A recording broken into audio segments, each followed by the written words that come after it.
Boa noite a todos, sejam muito bem-vindos, todos vocês, em especial aqueles que estão vindo a essa casa pela primeira vez. Eu convido então a nossa querida Simone, que é a nossa palestrante de hoje, né, que desde já agradecemos o teu aceite de ter vindo aqui, é uma honra recebê-la, e que vai falar de um assunto tão importante, né, que é como utilizar o espiritismo na educação, né, dos nossos filhos. Então fique à vontade, Simone, obrigada mais uma vez. Está aqui o passador. Tá? Uma boa noite a todos. Eu que, na verdade, agradeço o convite de poder estar aqui. Fico muito feliz todas as vezes que eles me convidam. Eu vejo que esse tema é um tema que, independente da idade que os nossos filhos estejam, neste exato momento, nós sempre teremos conosco e na nossa vida crianças para as quais nós temos que voltar o nosso olhar.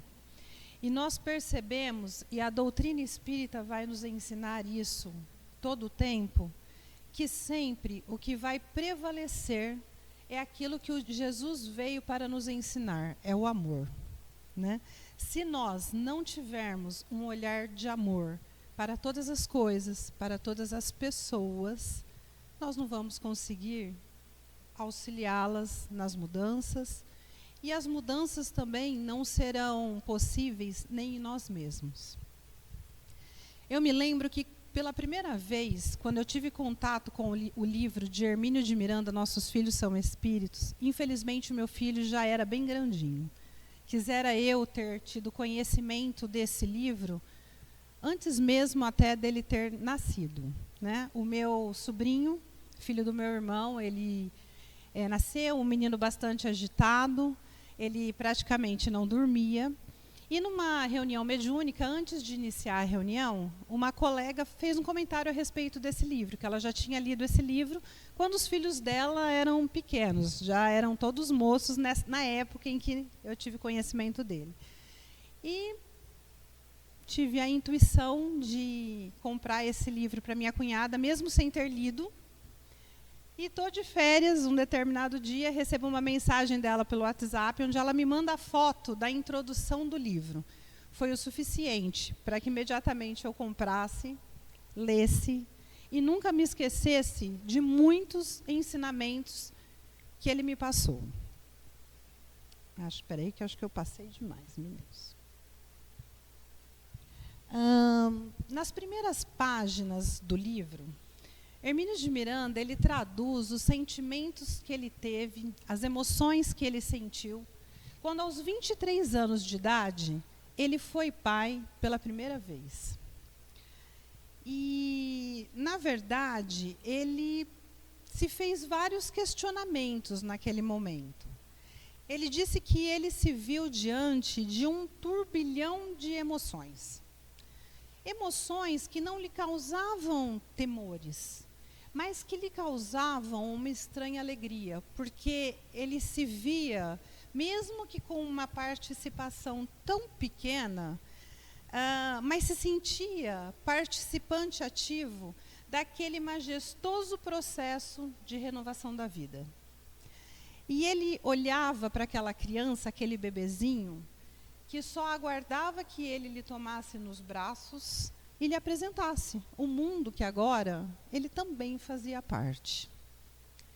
E ele conta que, naquele momento, os questionamentos que ele se fez, quem seria aquele ser, de onde ele vinha, o que pretenderia da vida, como seria ela, porque foi a primeira filha dele, que papel caberia a mim ou a mãe, né, na vida que apenas começava, ou será que ela começava mesmo? Ou será que ela estava continuando?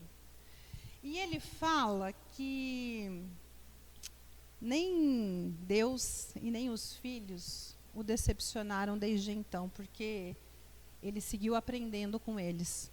Que naquele momento, Deus não achou que ele estivesse preparado para lhe responder a todas estas perguntas, porque os olhos dele não eram olhos para ver, mas olhos apenas de olhar. E o que ele quer dizer com isso?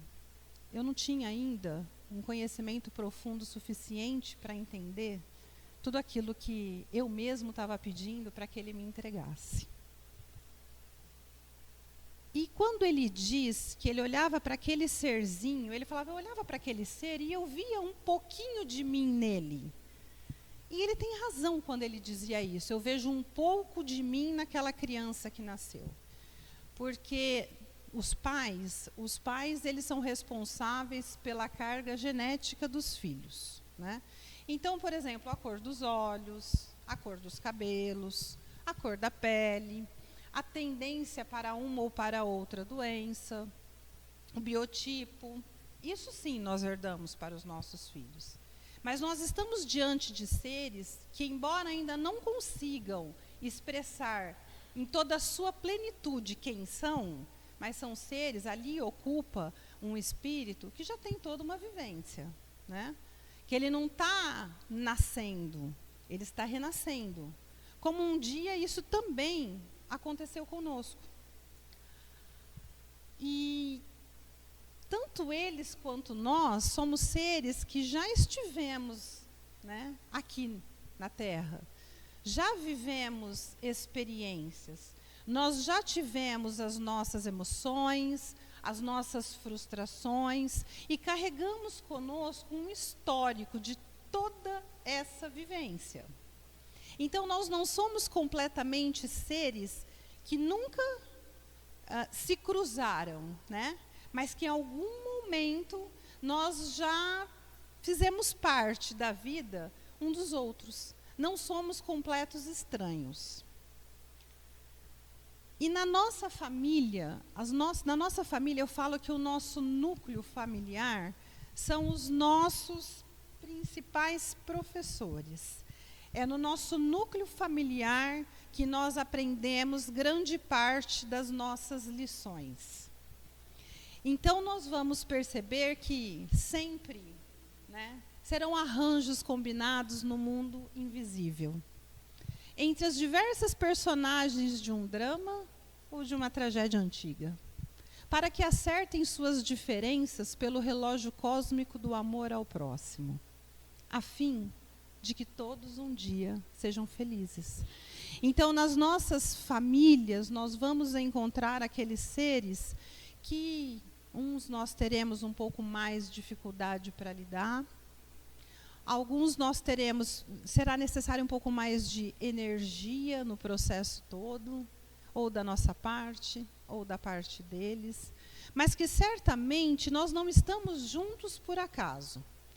Esses seres foram colocados nas nossas vidas, ou porque foram convidados, ou porque nós mesmos os aproximamos, ou porque foram encaminhados, mas que certamente todos têm um papel importante uns para com os outros. E é claro que reaprender, porque a lembrança, graças a Deus, a lembrança do passado, ela é apagada no momento que nós renascemos para essa vida. Porque seria muito mais difícil nós buscarmos esses resgates se nós tivéssemos a lembrança do que realmente se passou entre nós em outras vidas. Seria muito mais difícil, dependendo da situação, imaginem, né, você olhar nos olhos daquele que no passado pode ter sido seu adversário e que nesse momento é colocado na situação de seu filho. Pode ser colocado numa situação mais próxima. Então, na medida que nós despertamos para este mundo, nós vamos apagando a consciência do outro lado. E nós falamos que é como se fosse um interruptor de luz, né? Acende um ladinho e o outro se apaga. E a gente só tem a recordação do outro lado na medida em que o nosso espírito se desconecta, né? E isso a gente sabe os momentos que acontecem, quando nós estamos inconscientes ou no momento que a gente retorna para o plano espiritual. E olha lá que coisa mais fofa. Todo bebê já é um espírito adulto, inteligente, aprisionado em um corpo físico que ainda não dá para ele as condições mínimas de se expressar. E aqui, eu me lembro que há um tempo atrás, eu não sei quantos de vocês já ouviram falar do Dr. Paulo César Frutuoso. E num podcast ele conta um pouquinho da história da sua neta, né? A menina nasceu com microcefalia. Hoje eu não sei exatamente a idade que ela tem hoje, se ela tem 12 anos, qual a idade, mas ela não anda, ela não fala e ela se alimenta através de uma sonda gástrica. Quando a mãe da criança estava entre o terceiro, quarto mês de gestação, ela foi picada pelo mosquito da Zika e a criança nasceu com esse problema. Ele fala o seguinte, sabe aquelas situações em que você sabe que pode acontecer, mas que você nunca imagina que essa situação vai acontecer dentro da sua casa? Pois bem, ele diz, aconteceu comigo. E quando eu olhava para minha neta, durante várias vezes eu me perguntava, o que terá acontecido em outras vidas para que ela viesse nesta condição? E ele conta que ele tem um amigo, também médico, pertencente a um grupo seleto, que trata de crianças à distância. E esses tratamentos, e até mesmo o resultado desses tratamentos, eles são catalogados, eles são apresentados. E ele disse que ele chegou para esse amigo e falou, olha, acalmaria bastante o meu coração se eu soubesse, né? Eu me pergunto muito isso. Ele, um colega da doutrina espírita, com um amplo conhecimento, mas que sentindo aquilo, né, na pele, poxa, eu gostaria de entender melhor o que aconteceu com ela, né, a ponto dela vir com as limitações que veio. E passado um tempo, esse amigo retornou a ele e disse, olha, Paulo, eu vou falar para você o que me foi entregue, porque você é um companheiro, né, de jornada. Mas eu digo para você, até cuidado a maneira como você coloca na sua família. A sua neta, em vidas passadas, ela trabalhou utilizando crianças como experiência nos campos de concentração e abortos criminosos. Forte, né? A gente se pergunta, poxa, e isso não muda em nada, né? Saber disso não muda o amor, não muda o carinho, não muda a participação que a gente tem que ter. E assim ele seguiu. E aí ele fala o seguinte, aí existe uma outra vertente, né? Então teve esse lado espiritual que ele soube. E aí ele vai um pouco para o lado científico. Ele fala, olha, veja a precisão desta doença. Essa doença ela envolve 4 agentes. Ela envolve o vírus, ela envolve o mosquito, a gestante e o feto. O vírus entra no mosquito, que pica a gestante, que atravessa a placenta e atinge o feto. Diante de bilhões de células, ele atinge as células tronconeuronais. Tira a energia e a criança ela não consegue produzir os neurônios suficientes para que ela venha ter uma vida normal. E ele fala, veja, né, olha como é precisa, né? E ele conta que alguns pesquisadores da USP entenderam o seguinte, olha, se esse vírus, ele ataca as células tronconeuronais, o que ele faria em crianças que têm câncer no cérebro? Uma criança que tem um câncer no cérebro, claro, ela passa por um tratamento bastante radical, porque faz a cirurgia, extrai-se o tumor, passa por rádio, passa por químio. E quantas delas não conseguem ir até o final do tratamento? E o que os médicos fizeram? Nós vamos fazer o seguinte, nós vamos injetar uma espécie de tumor em ratinhos. Quando esse tumor metastasear, nós vamos inserir o vírus Zika. Acreditem, o vírus, ele atacou somente as células cancerosas. Essa pesquisa, ela estava acontecendo na época que nós começamos na pandemia, então todos os olhos foram voltados, né, para aquela situação que nós estávamos vivendo, mas espero, né, que eles já tenham retomado isso tudo. Aí o Dr. Paulo nos traz para a seguinte avaliação. O mesmo vírus que causou a situação da neta dele, que a impedia de andar, a impedia de falar, para comer ela precisava de uma sonda, ele também seria capaz de trazer a cura para outras crianças. Então, quantas crianças que não vieram a este mundo, que tiveram esta doença e que não vieram com uma bagagem kármica e missionária ao mesmo tempo. Porque aquele mesmo vírus que causa a doença também pode curar uma outra tão severa. E aí ele nos traz para o seguinte raciocínio. Quem fabrica as bombas? Quem fabrica os artefatos bélicos? Os físicos. Quem fabrica as drogas? Químicos. Quem são responsáveis por abortos criminosos? Médicos. O indivíduo vem para esse mundo, é colocado no seio de uma família, ele recebe amor, recebe carinho, ele vai para a escola, ele tem lazer, ele tem alimento, ele frequenta faculdades bacanas. O que ele faz com tudo isso que ele recebe? Vejam a amplitude do nosso papel como pais, como direcionadores, como avós, como tios. Profundo.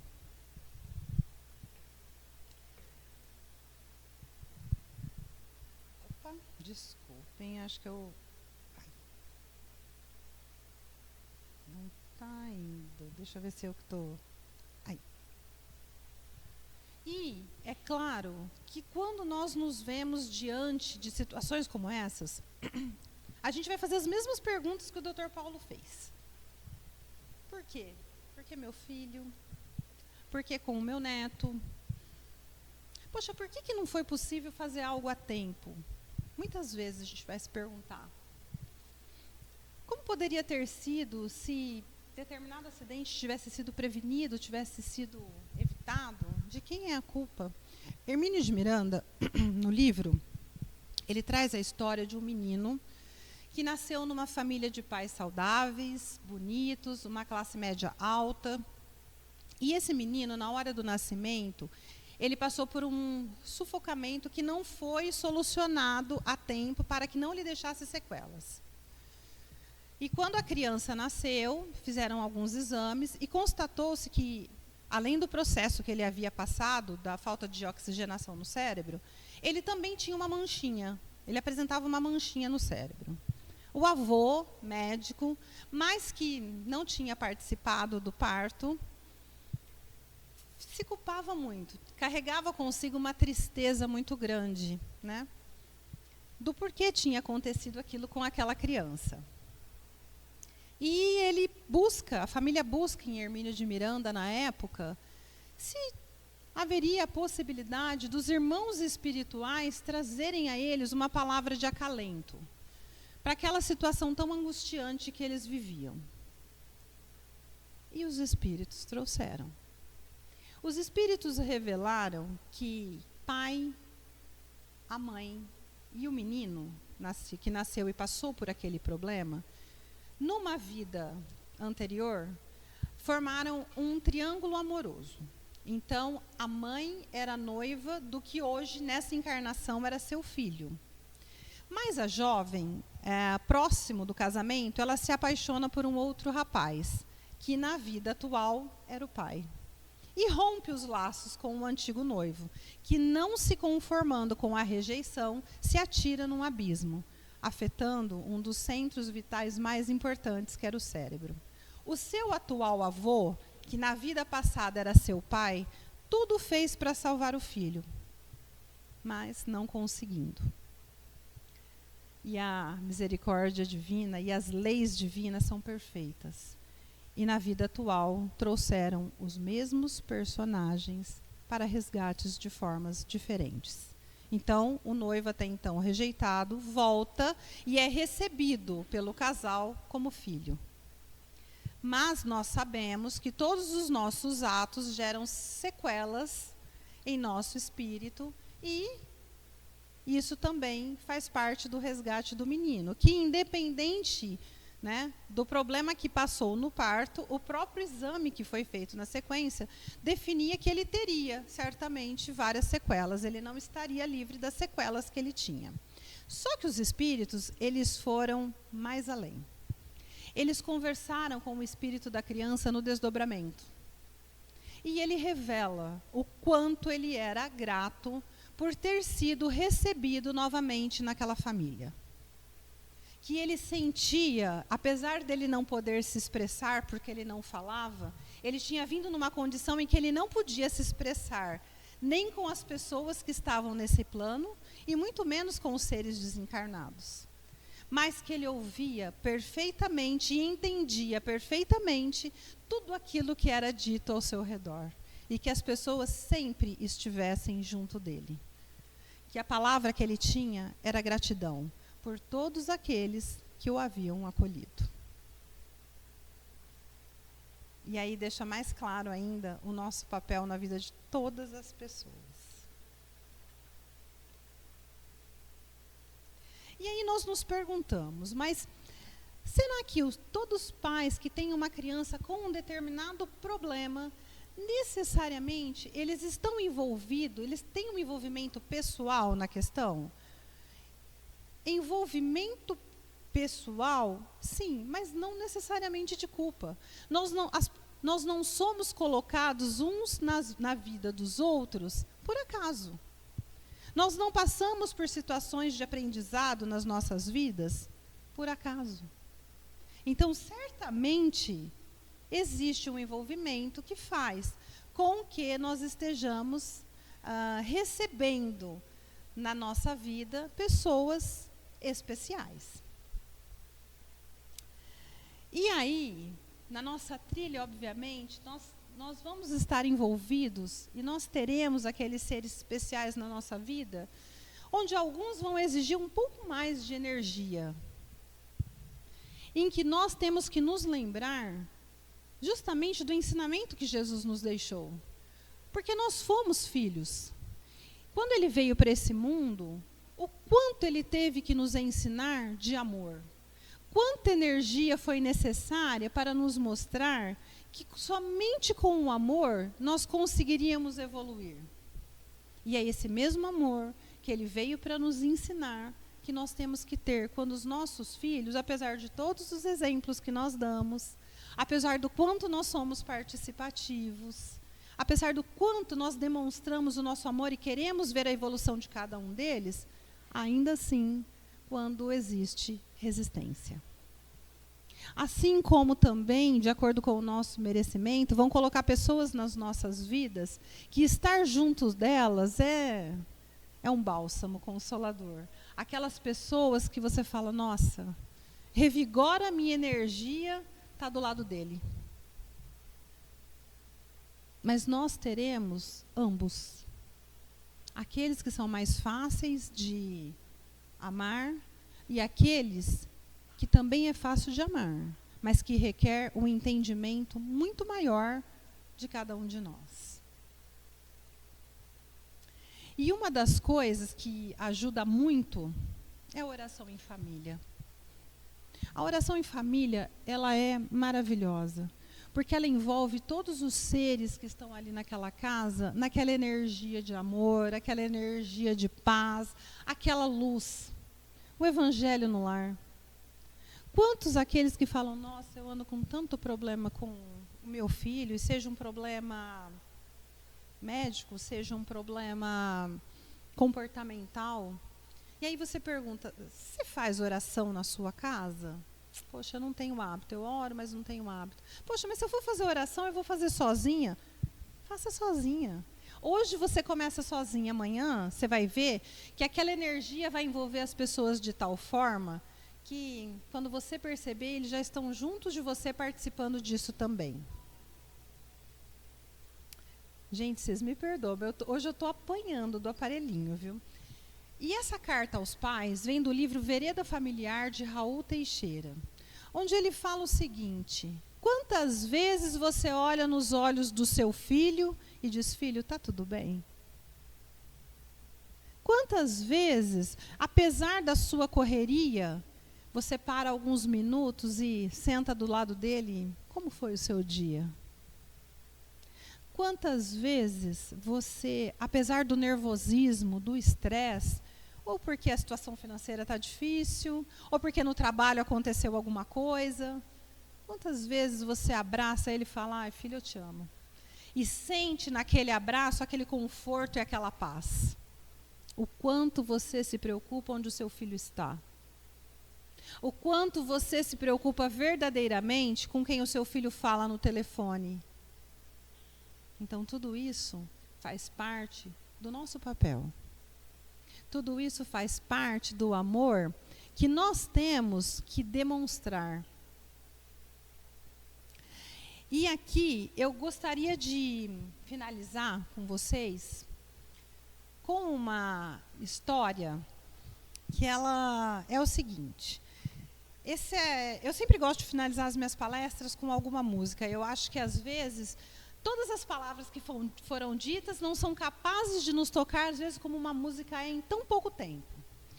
Eu não sei quantos de vocês conhecem, ele é um cantor internacional, o nome dele é Eric Clapton. Eric Clapton já estava separado da mãe do seu filho, quando, num determinado final de semana, ela levou o menino para ficar mais próximo do pai. E quando ela chegou com a criança de 4 anos e a babá, no edifício onde eles iriam se hospedar, o porteiro disse o seguinte, olha, fiquem atentas, as janelas estão passando por manutenção. E o menino, muito agitado naquele dia, corre para lá, corre para cá, a babá deve ter se distraído, né, se aproximou da janela e caiu do 53º andar. Depois de muitos anos, Eric Clapton resolve compor uma música que revelasse o sentimento dele em relação a isso tudo. Dos 6 prêmios que ele ganhou na sua carreira, 3 deles foram para essa música. Passado um tempo, essa música ela já tinha feito parte de tema de filme, ela já tinha dado os prêmios que ele recebeu, e participando de uma entrevista, a jornalista pergunta o seguinte para ele, olha, você é cristão, você sentiu raiva de Deus? E ele responde o seguinte, não. Acho porque o meu sentimento de gratidão sempre foi muito maior. Connor conviveu comigo 4 anos. E eu sou grato por esses 4 anos. Eu já tinha consumido drogas, eu era alcoólatra e o meu filho me curou. Eu nunca mais tive uma recaída. Teria sido maravilhoso conviver com ele por muito mais tempo.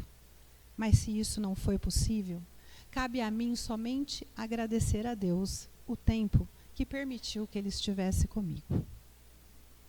Vejam, nós temos que ser gratos por tudo. No período que eu trabalhei com o meu marido, eu fui fazer a entrega de um equipamento numa fazenda muito bacana, próximo a Rio Preto. E diante daquele lugar tão bonito, as construções não eram majestosas, mas a natureza que estava ali e a forma como ela se colocava era linda. E eu perguntei para o rapaz que cuidava da fazenda, o dono vem muito aqui? Ele falou assim para mim, muito pouco. Ele vem aqui, deixa o necessário e vai embora, ele é um médico. E eu falei, poxa, verdade, acho que eu estaria muito aqui, se Deus tivesse me dado um lugar como esse.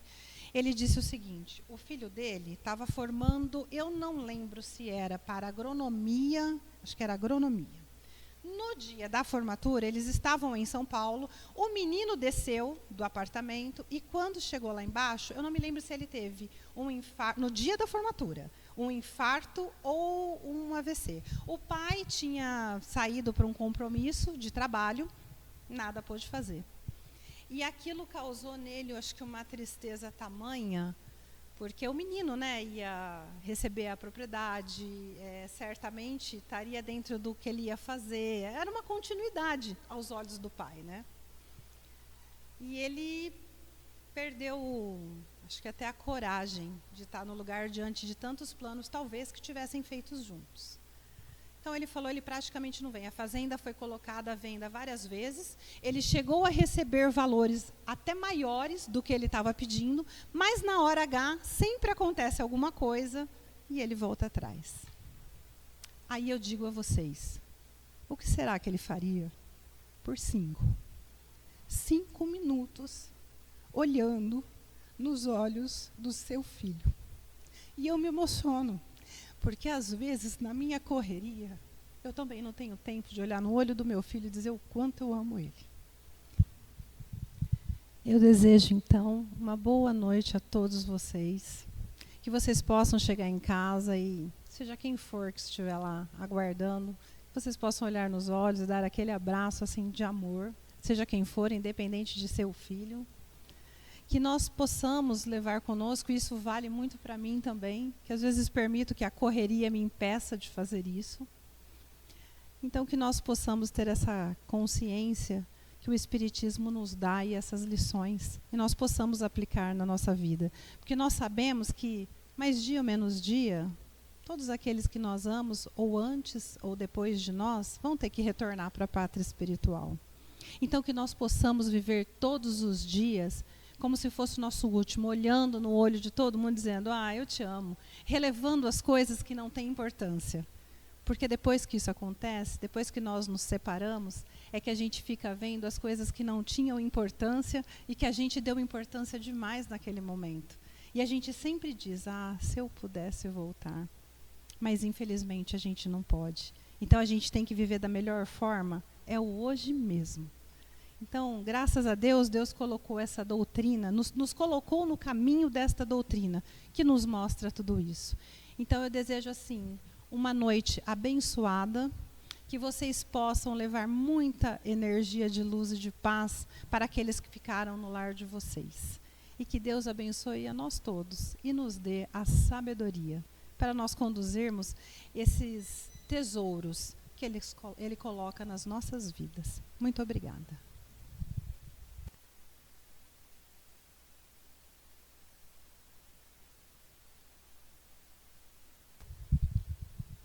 Elevemos o nosso pensamento a Deus, pedindo a esses espíritos maravilhosos que já fazem presente, que derrame sobre cada um de nós o bálsamo consolador. Que essa energia que é depositada em cada um possa se acumular e se alojar com bastante carinho no coração. Tirando do coração tudo aquilo que todas as dores, as tristezas, a saudade, o rancor, deixando apenas esse sentimento de amor, esse sentimento de paz, essa alegria. Que esse Pai misericordioso, que nos permitiu estar aqui neste momento, permita que esses espíritos de luz nos entregue o remédio que nos é necessário.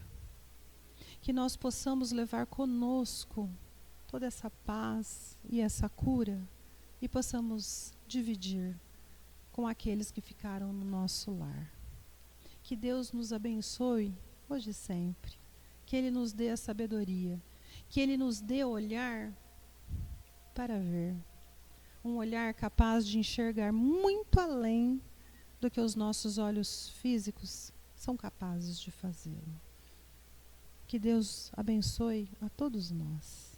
Muito obrigado, meu Senhor e meu Deus. Que assim seja. Amém.